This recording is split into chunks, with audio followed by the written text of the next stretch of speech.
This is the story of the single worst travel experience I've ever had. And I've been to some pretty fucked up places, but this experience was way worse. It all started in India, where I found out there was this massive mangrove forest called the Sundarbans. It has the highest concentration of wild tigers in the world, and seeing a wild tiger would be so cool for me. But since there was a huge river network and basically no public boats, me and my friend Charlotte made a decision that would haunt us: to go on a tour. I usually never take tours because it's almost always possible to go alone, and interactions are way more authentic when there's no money or itinerary involved. But it wasn't possible for this. So I went against my judgment and got on the 3-day boat that I thought was going deep into this massive mangrove forest. And I'm going to say right now, I have no problem being uncomfortable or experiencing harsh conditions. But when we got to the port and the plastic chairs and Indian tourist families awaited us, I knew something was wrong. Now, if we had gone deep into the park, I could have pretty easily tuned everything out and enjoyed the experience. But I kid you not, we spent 3 days on this boat and only entered the park for a few hours on the very outskirts. So I said, okay, fine. This is a challenge, and I will enjoy seeing the nature for the few hours that I get to.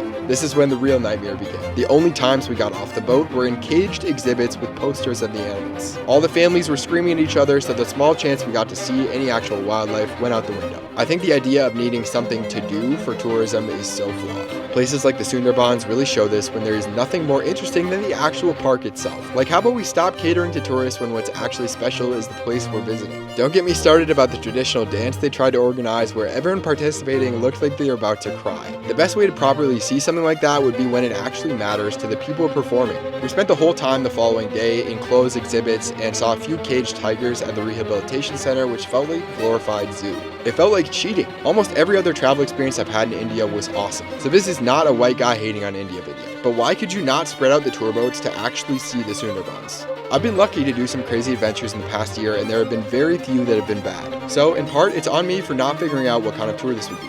But how about we stop thinking about tours like this at all?